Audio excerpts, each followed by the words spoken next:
Nah, tapi kan yang jadi permasalahan sekarang ini kan modal, Bang, sebenarnya. Kawan-kawan sudah kena PHK, gitu kan.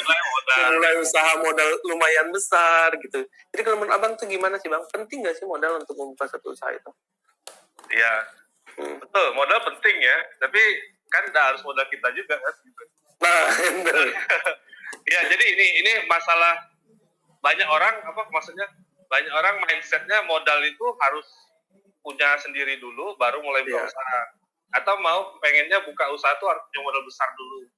Misal dia mau buka usaha kuliner, kalau bisa kita punya ruko sendiri gitu kan, atau sewa ruko, renovasi, beli peralatan, rekrut pegawai banyak-banyak, modal keluar 1 juta, pas buka launching, hari pertama banyak, hari kedua sedikit, hari ketiga tutup gitu kan. Nah ini kebanyakan rata-rata teman-teman yang mulai itu sudah cenderung mikirnya langsung mau besar gitu kan. Iya. Ini secara branding mungkin bagus. Jadi usahanya besar, tiba-tiba buka cabang, tapi setelah itu sebulan 2 bulan sudah tutup. Ini mindsetnya harus kita coba luruskan. Gitu. Jadi kalau berdasarkan pengalaman saya dulu soalnya termasuk yang pengalaman gitu ya, kita semangat, modalnya harus dibesarin, kencengin, tiba-tiba ngedrop kan, jatuh. Jadi awal yang penting itu adalah ide dulu, ide bisnis dulu. Nah kalau sudah ada ide atau apa tadi kita sudah pilih, kita mau masuk ke bidang yang mana, kemudian kita cara pertama itu macam-macam ya. Kita bisa jadi reseller pertama tuh. Reseller, ada juga dropshipper. Kemudian atau istilahnya mungkin ada juga orang jadi pakang dulu gitu kan. Jadi produk orang dulu yang kita jual sebelum kita jual produk kita sendiri. Contoh tadi kayak catering. Kita tahu di sebelah rumah ada yang punya catering atau dia bisa masak enak betul. Tahu orang tua, tak keluarga, tetangga gitu kan. Cuma selama ini dia cuma promosi di rumah. Nggak ada brosur, nggak ada spanduk, nggak ada nawarin di sosmed gitu kan. Nah, kita bisa tawarkan kerjasama dulu. Kita datang ke situ, Bu, ini usahanya bagus, makanannya enak. Gimana kalau kita kerjasama?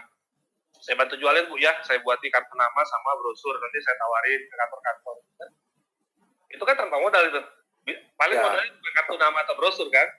40.000, 100.000 sudah cukup. Nah, bisa mulai dari situ. Jadi kita kerjasama, nanti dari penjualan kita dapat fee, misal 10%, 20%, atau cashback, kan itu bisa mulai dari situ. Nah, jadi kalau sudah ada dapat untung, sudah kelihatan 1 bulan, misal penjualan kita dapat 1 juta, 2 juta, 5 juta, dapatlah untung, misal sekitar 2-3 juta ditabung.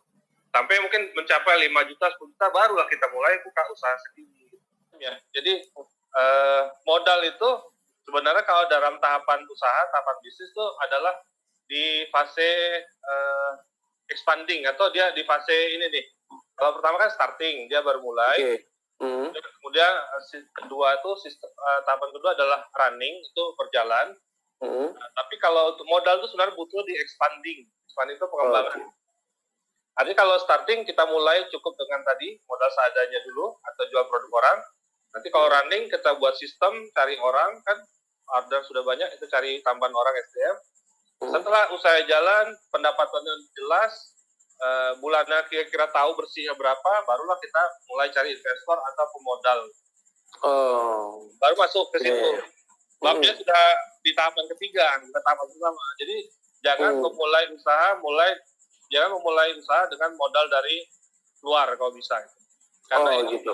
Apalagi kalau dari perbankan, maksudnya ini bisa dia kan harus keluarkan biaya yang sudah jelas per bulan, sementara usaha belum tentu jalan gitu. Nah, jadi untuk modal, saran saya untuk awal apa adanya dulu, atau kalau memang ada keluarga yang mau modalin, tidak apa-apa. Jadi cari paling aman gitu. Nah, setelah itu baru mungkin dari CSR, BUMN, mungkin dana PKBL, dana hibah dari pemerintah, nah itu boleh.